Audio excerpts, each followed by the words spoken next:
केली, देवा करता केली, देवाला आपल्या सेवातून आनंद व्हावा म्हणून केली। निष्काम सेवा करणं सोपं नाही महाराज। भक्तीचं पहिलं लक्षण भागवतामध्ये नाथराणी निष्कामता आणि माझे मनन, शांती आणि समदर्शन, पाठवी ते निर्वैर जाण, हे पंचलक्षण मुख्यत्वे भक्त करणाऱ्यातले पहिले 5 लक्षण महत्वाचे नाथाने सांगितलं असताना निष्कामता हे भक्तीचं अलौकिक आणि पहिलं असं लक्षण आहे। तुम्हा लोकांची भक्तीचा जर का विचार केला तर आपली भक्ती निष्काम तर नाहीच नाही ना। आपल्याला निष्काम भक्ती जमल का नाही हे सांगता येत नाही। मग सकाम आहे का? सकाम बी नाही मा। का सकाम नाही? सकाम भक्ताला देव भेटला ना, ध्रुव बाळाला देव भेटला ना, उपमन्यू बाळाला देव भेटला, सुदाम देवाला देव भेटला, पण आपल्याला देव भेटला का? आपल्या स्वप्नात तरी आला का? आपली भक्ती ही निष्काम नाहीच नाही, सकाम आहे ना। मग आपण जी भक्ती करतो ती भक्ती कसली? आपल्या भक्ती करता गाथ्यामध्ये तुकाराम महाराजांनी खास अभंग केलेला आहे। तुकाराम महाराज म्हणतात आपली भक्ती कसली आहे? अज्ञानाची भक्ती स्थिती संपत्ती, तयाची चित्ती बोध कैसा, ज्ञानाची पूजा कामिक भावना, तयाची आमना देव कैसा। आपली भक्ती अज्ञानाची भक्ती, भक्ती कशी करावी हे देखील आपल्याला कळत नाही।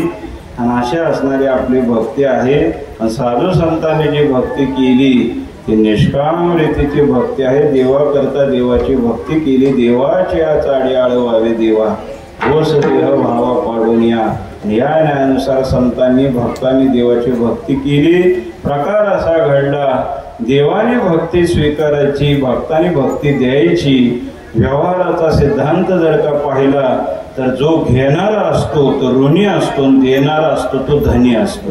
एखाद्या मनुष्याने जर का एखाद्याला पैसे दिले तर ज्याने पैसे घेतलेले आहेत तो ऋणी झाला, आणि ज्याने पैसे दिलेले आहेत तो धनी म्हणजे मालक झाला। हा जसा व्यवहाराचा सिद्धांत आहे तसाच या ठिकाणी पाहायला मिळतो। इथं घेणारा भगवान परमात्मा आहे, देणारे भक्त आहेत। काय दिलं? भक्ती दिली, सेवा दिली। व्यवहाराच्या सिद्धांतानुसार घेणारा हा ऋणी असतो, इथं घेणारा देव आहे तो ऋणी झाला, देणारे संत आहेत ते धनी म्हणजे मालक झाले। घेणाऱ्याला देणाऱ्याच्या ताब्यात राहावं लागतं। ज्याने पैसे घेतलेले आहेत त्याला ज्यानं दिलेले आहेत त्याच्या ताब्यात राहावं लागतं का नाही? त्यानं म्हणून तसं ऐकावं लागतं का नाही? का ऋणामध्ये अडकलेला आहे।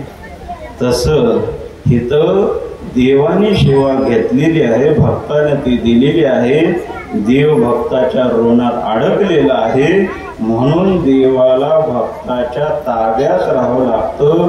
हे जनावे महाराज अभंगाच्या जा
मी चंदी सुधाकरी. म्हणून जनाबाई महाराज सिद्धांत मांडतात की बाबा देव भक्ताचा अंकित.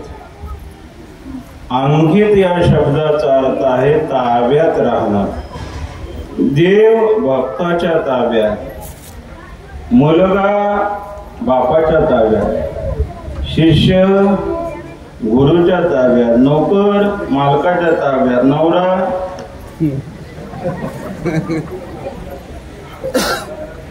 कोण म्हणलं इकडं बायकोच्या.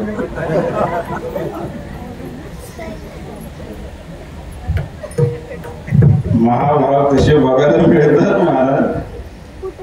झाकली मूठ 1.25 लाख. जाऊ द्या. असो देव भक्ताचा अंकित. अंकित या शब्दाचा अर्थ आहे ताब्यात राहणं. भगवान भक्ताच्या ताब्यात राहतो म्हणा. भक्तरुनी देव बोलती पुराणी निर्धार वचने सात करी. परमात्मा भक्ताच्या किती ताब्यात राहतो, किती अंकित राहतो. इतका ताब्यात राहतो, इतका ताब्यात राहतो, इतका ताब्यात राहतो. भक्तांनी ओट म्हणले की देवाला उठावं, चल म्हणलं की चालावं लागतं, पळ म्हणले पळावं लागतं, खा म्हणलं भक्तांनी की देवाला खावं लागतं. नामदेव महाराज देवाला खा म्हणले, देवाला खावं लागलं नाही का. किती ताब्यात होता नामदेवाच्या ते. 5 वर्षाचं वय होतं. 5 वर्षाचं महाराजांचं गोड चरित्र आहे नामदेवांचं. 5 वर्षे नामा झाला छंद विठूचा लागला. नामदेव यांच्या घरातला रोजचा नियम पांडुरंगाला नैवेद्य दाखवल्याशिवाय स्वतः घरामध्ये खायचं नाही. आधी नियम चालू आहे. आणि नामदेव महाराजांचे वडील दामोशेट्टी महाराज कापड व्यापारी होती. कापड विक्री निमित्त वडगावला जाण्याचा योग आला. रोजचा घरामधला नियम होता पांडुरंगाला नैवेद्य समर्पित केल्याशिवाय घरामध्ये कोणी अन्न खायचं नाही. दामोशेट्टी महाराजांनी नामदेवाला सांगितलं, नामदेवा आपल्या घरातला नियम आहे बरं पांडुरंगाला नैवेद्य दाखवायचा. मी कामानिमित्त बाहेर चाललेला, आजचा नियम तू पार पाडायचा. 700 वर्षापूर्वीचा बाप होता तो, 700 वर्षापूर्वीचं पोरग होत ते. आताचा बाप पोराला सांगतो, बापाने मारायच्या आधी पोराला हे सांगितलं नाही पाहिजे की बँकेत किती बॅलन्स आहे. बापाने पोराला मारायच्या आधी हे सांगितलं नाही पाहिजे की कुठं कुठं प्लॉट घेऊन ठेवले, कुठं कुठं इन्व्हेस्टमेंट केले, काय काय केलंय हे सांगायचे. सोनं नाणं, शेतीवाडी, जमीन जुमला, बंगला, मोटर हे सांगायची गरज नाही. मरायच्या आधी बापाने पोराला हे सांगितलं पाहिजे की अरे बाळ्या आपल्या घरात पंढरीच्या वारीचा नियम आहे बरं. आपल्या घरामध्ये ज्ञानेश्वरी वाचायचा नियम आहे बरं. आपल्या घरामध्ये पंढरीमध्ये एखाद्या तरी मठात वर्षातून एकदा अन्नदान करण्याचा नियम आहे बरं. आपली पंगत असती सांभाळ असं बापाने मरायच्या आधी पोराला सांगून जायचं असतं. पण दुर्दैव आहे सध्याचे बाप पोराला हे सांगायच्या आधी बाकीच्या गोष्टी सांगायच्या भानगडीत पडतात. नामदेवरायांची वडील होती ती नामदेवरायांना सांगितलं, नामदेवा अरे बाबा आपल्या घरातला नियम आहे पांडुरंगाला नैवेद्य दाखवायचा, मग आपण खायचं. काय हरकत नाही बाबा मी करतो सगळं, तुम्ही जावा. दामोशेट्टी महाराज निघून गेले. आई बोना बहिणी सगळा स्वयंपाक वगैरे तयार केला, ताट वगैरे भरलेलं नैवेद्याचं. नामदेवरायला हाक मारली, नामदेवराय आले. हातपाय वगैरे धुतलेले आहेत, गुडघ्यापर्यंत धोतर नेसलेले, अंगावर उपरण टाकलेलं आहे. बालमूर्ती अवघं 5 वर्षाचं वय नामदेवरायांचं. डाव्या हातावर नैवेद्याचं ताट घेतलेलं आहे, उजव्या हातामध्ये पाण्याचा लोटा घेतलेला आहे. नामदेव महाराजांची स्वारी आपल्या घरापासून. नामदेवाचं घर म्हणजे नामामणी व शेवटी घर चंद्रभागे काठ. जिथं आज आम्ही राहतो चंद्रभागेच्या काठाला जे नामदेवाचं मंदिर आहे त्या ठिकाणी 700 वर्षापूर्वी झोपडं होतं, त्याला नामदेव टेकडी असं म्हणतात. पंढरी क्षेत्रामध्ये प्रसिद्ध 3 टेकड्या, जिथं पांडुरंगाचा अधिष्ठान ती विठ्ठल टेकडी. पांडुरंगाच्या मंदिराच्या डाव्या बाजूला काल्याचा वाडा आहे, काल्याचा वाडा, त्याला हरिदास टेकडी म्हणतात. आणि ज्या जागेमध्ये नामदेवराय राहत होते त्या जागेला नामदेव टेकडी असं नाव आहे. तिथून नामदेवराय रावणात पांडुरंगाला नैवेद्य घेऊन गेले. स्वस्तिक वगैरे काढले. आता नैवेद्य दाखवायची पद्धत असते महाराज. आता आजकाल लोक नैवेद्य दाखवतात, मग ते दाखवणं निराळच असतं. बाबा ते अंगावर कपडे तसे, ते कळकटलेले कपडे, पायात चपल्या तसा, आणि ते पत्राळे नैवेद्य काढलेलं, आणि ते जायचं देवापुढे घेऊन आणि ते देवाला दाखवायचं. आणि ते पाणी फिरवत असताना तांब्या पाण्याचा घेतलेला 5 देशील त्याच्यात पाण्यात हात बुडवायचा. तसलं पाणी देवाला प्यायला द्यायचं. आणि ते देवाच्या पुढे असं पत्रावळी उघडी करायची. भगवान परमात्मा अजून त्या लोकांना बघतो काय केलंय, काय पदार्थ केले बघायच्या आधीच दाखवायचं घेऊन आपलं नैवेद्य दाखवलं. नामदेवरायचं नैवेद्य दाखवलं तसं नाही. गेलं की पहिल्यांदा स्वस्तिक मंडळ काढायचं, त्याच्यावर द्यायचे नैवेद्य ठेवायचा. तुळशीचं पान ठेवायचं त्या पदार्थावर. फक्त एकादशीला ठेवायचं नाही, एकादशीला तुळस चालत नाही. आणि पाणी घ्यायचं आणि ते पाणी त्या नैवेद्याभोवती फिरवायचं, डोळे झाकायचे, हात जोडायचे, देवाची प्रार्थना नामदेवराय करू लागले. केशवा माधवा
कृष्ण पांडुरंगा कृष्ण विष्णू हरी मधुसूदन मुरारी जीवित हरी पांडुरंग. देवाला प्रार्थना केली.